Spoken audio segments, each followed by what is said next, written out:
अनेक रहस्यमय ठिकाणांच्या बातम्या आपण ऐकल्या आणि वाचल्या देखील। रत्नागिरीतल्या बारसू येथील कातळ शिल्पांच्या पाठोपाठ आता कोकणातल्या रत्नागिरी जिल्ह्यातल्या दापोली येथील उंबरले गावात 10,000 वर्षांपूर्वीचे पहिले कातळ शिल्प आढळले। कोकणात अनेक ठिकाणी वेगवेगळे कातळ शिल्प यापूर्वी आढळून आले आहेत, मात्र अशा प्रकारचे कातळ शिल्प कुठेही आढळून आले नाही। त्यामुळे उंबरले येथील या कातळ शिल्पाला खूप महत्त्व प्राप्त झाले।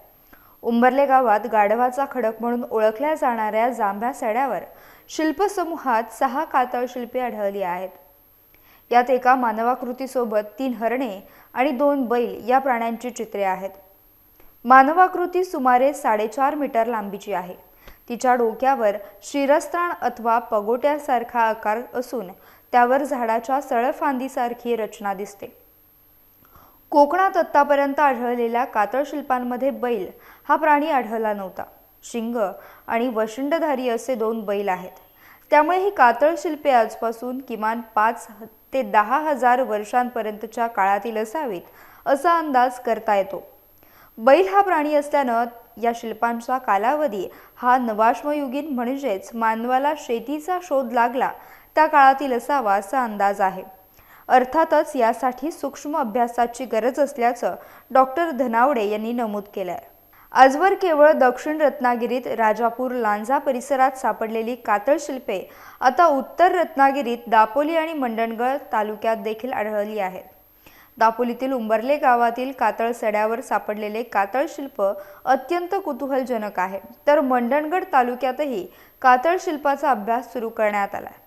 डॉक्टर अजय धनावडे यांनी या ठिकाणी भेट देत त्यांची मोजमापे छायाचित्र घेत अभ्यास सुरू केला।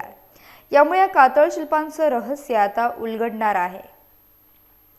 मंडणगड तालुक्यातील गोठे, धामणी, बोरखत, वेरळ या 4 गावांच्या सीमेवरील वाघाचा कातळ या ठिकाणी आढळून आलेल्या कातळ शिल्पाचा तोंडाकडचा भाग भग्नावस्थेत असल्याने तो डुक्कर किंवा गेंडा असण्याची शक्यता आहे। मंडणगड तालुक्यात आजवर कातळ शिल्पांची नोंद झाली नव्हती, मात्र सावित्री नदीच्या दक्षिण काठावरील गावांच्या सड्यावर हे उल्लेखनीय शिल्प आढळल्याने अभ्यासाला वेगळी दिशा मिळणार आहे। माणूस शिकारी अवस्थेत भटक्या वृत्तीचा होता। त्या काळातील त्याच्या बुद्धीचा आवाका आणि उपलब्ध साधनांआधारे ही चित्र त्याने कोरली। अशाच पद्धतीची आणखीन कातळ शिल्पे या परिसरात असण्याची शक्यता आहे। त्यांचा शोध देखील सुरू आहे। उंबरल्यामध्ये जे आत्ता सापडलेलं आहे कातळ शिल्प दापोली तालुक्यातील उंबरले या गावी, तर त्याला आपण गाढव खडक म्हणून पूर्वीचं नाव आहे। पूर्वज जे आमचे पूर्वज आहेत ते सांगतात की गाढव खडक आहे। पण पूर्वी आम्ही लहानपणापासून इथे बघत होतो, आहेत प्राणी आहेत, इथे अजून एक मानवाकृती आहे। पण इथे विशेष असं आहे इथलं की वैशिष्ट्यपूर्ण की पूर्ण कोकणपट्ट्यातली जी कातळ शिल्प आहेत त्याच्यात पहिल्यांदाच एक एलियन शेप असं आकृती असल्यासारखं एक मानवाकृती आहे। तर तो खरंच संशोधनाचा विषय आहे। काही संशोधक इथे आले होते, तर त्यांचं असं म्हणणं आहे की ही कमीत कमी 10,000 वर्षापूर्वीचे हे शिल्प असू शकतं। त्याचा शेप जर तुम्ही बघितला तर डोकं त्याचं असं त्रिकोणी आहे, त्याच्यावर एक असं बॉक्स टाईप आहे आणि त्याच्यावर एक अँटिनासारखं चित्र आहे ते।